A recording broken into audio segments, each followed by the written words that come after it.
அன்பிற்குரிய சகோதர சகோதரிகளே, வக்ஃபு திருத்த சட்டத்திற்கு எதிரான போராட்டங்களும் கண்டன கூட்டங்களும்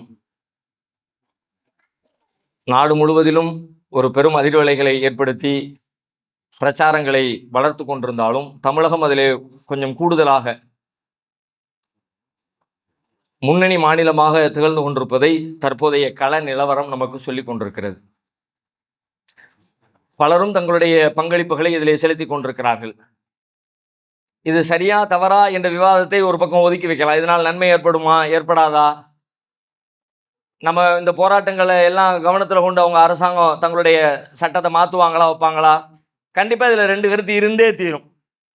அதை செய்கிறவர்கள் ஆமாம் நடக்கும் என்று சொல்லலாம். என்னத்தை நடந்திருக்கு இது வரைக்கும் அப்படின்னு கேட்குறவங்களுடைய கேள்விக்கும் பதில் சொல்லக்கூடிய ஒரு திருப்திகரமான பதில் இல்லை. ஏன்னா அவங்களுடைய அதிகாரம் அவ்வளோ பெருசு இருக்குது, பாராளுமன்றத்தில் அவங்களுடைய பெரும்பான்மையினுடைய அளவு அப்படி இருக்குது. அது மாதிரி பல விஷயங்கள் அவங்க தொடர்ந்து அவங்களுடைய அஜெண்டாவாகவே தங்களுடைய அரசியல் களத்தின் அடித்தளமாகவே அதை தான் அமைச்சிருக்கிறாங்க. நம்முடைய உரிமைகளை பறிக்கணும், நமக்கு எதிராக செயல்படணும், நமக்கு எதிராக வெறுப்பை தூண்டணும், நமக்கு எதிரான அரசியல் வழியாகத்தான் அவங்க தங்களை நிலைநிறுத்திக்கிறாங்க. அதனால அவங்க இருக்கிற வரைக்கும் அதை செஞ்சுக்கிட்டே தான் இருப்பாங்க. கண்டிப்பாக அதிலிருந்து அவங்க ஓஞ்சிருவாங்க என்றெல்லாம் நாம் எதிர்பார்க்க முடியாது. ஆனாலும் இந்த போராட்டங்களின் வழியாகவும் இந்த கூட்டங்களின் வழியாகவும் பல நன்மைகள் ஏற்படும் என்பதை மறுக்க முடியாது. குறைந்தபட்சம் ஒரு விழிப்புணர்வாவது நமக்கு என்ன நடக்குது, நம்மளை சுற்றி என்ன நடக்குது, ஏன் இப்படி செஞ்சாங்க, அது சரியா தப்பா, நமக்கு அருகிலே இருக்கிற மக்களுக்கு விளக்கம் சொல்வதற்காகவது இந்த கூட்டங்களும் இந்த விளக்கங்களும் இந்த போராட்டங்களும் அவசியமானது என்பதை நாம் மறுப்பதற்கு இல்லை. ஆனால் அதில் என்ன நடக்குது, எங்கே பார்த்தாலும் தனித்தனியாக ஒரே நேரத்தில் பல்வேறு வகையான போராட்டங்கள் நடைபெறுகிறது. ஓகே, அதுவும் ஏற்புடையதான். நிறைய இடங்கள் நடந்து கொண்டே இருப்பது என்பது ஒவ்வொரு பகுதி மக்களும் ஒவ்வொரு பகுதியில் அது குறித்த தங்களுக்கு இருக்கிற ஆற்றலை பயன்படுத்தி விழிப்புணர்வு ஏற்படுத்துறாங்கன்னு சொல்லலாம்.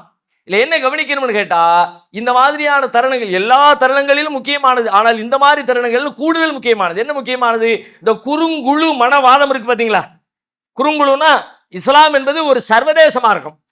ஒட்டுமொத்த இஸ்லாம் முஸ்லிம் உம்மா என்பது தமிழகத்து உம்மா அல்லாது, இந்தியாவின் உம்மா அல்லாது, அது சவுத் ஆப்பிரிக்கா சவுத் ஆசியாவுடைய உம்மா அல்ல. இது சர்வதேச உம்மா, உலகளாவிய உலகம் தழுவிய மார்க்கம் இஸ்லாம், உலகம் தழுவிய சகோதரத்துவம் இஸ்லாம், உலகம் தழுவிய நன்மைகளை எதிர்பார்க்கிற மார்க்கம் இஸ்லாம், உலக மக்களுக்கெல்லாம் நன்மைகளை போதிக்கிற மார்க்கம் இஸ்லாம். அப்படியானால் அந்த நோக்கம் நிறைவு பெற வேண்டும் என்று சொன்னால் நாமும் அப்படிப்பட்ட சிந்தனை உடையவர்களாக இருக்கும். இப்போ இந்த சிக்கலுக்கு எங்க தடை வருதுன்னு கேட்டா, இந்த குழுவாதம் இருக்கிற சின்ன சின்ன குழுக்களாக நம்ம பிரிந்து கிடக்கிறோமே, அந்த குழுவாதத்தினால் ஏற்பட்டிருக்கிற பெரிய சிக்கல் பக்கத்துல ஒரே நேரத்தில் ஒரே டயத்தில் ஒரே ஏரியாவில் 4 பேர் போராட்டம் நடத்தினா இப்போ அந்த ஊர் மக்களுடைய நிலவரம் என்ன?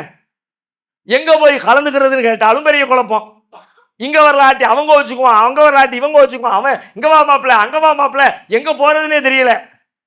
இப்ப நம்ம ஏன் நடத்துறோம், எதுக்கு நடத்துறோம், என்ன நோக்கத்துக்கு நடத்துறோம் என்கிற நோக்கம் குறித்த தெளிவு இருந்துச்சுன்னா இந்த சிக்கல் வருமா?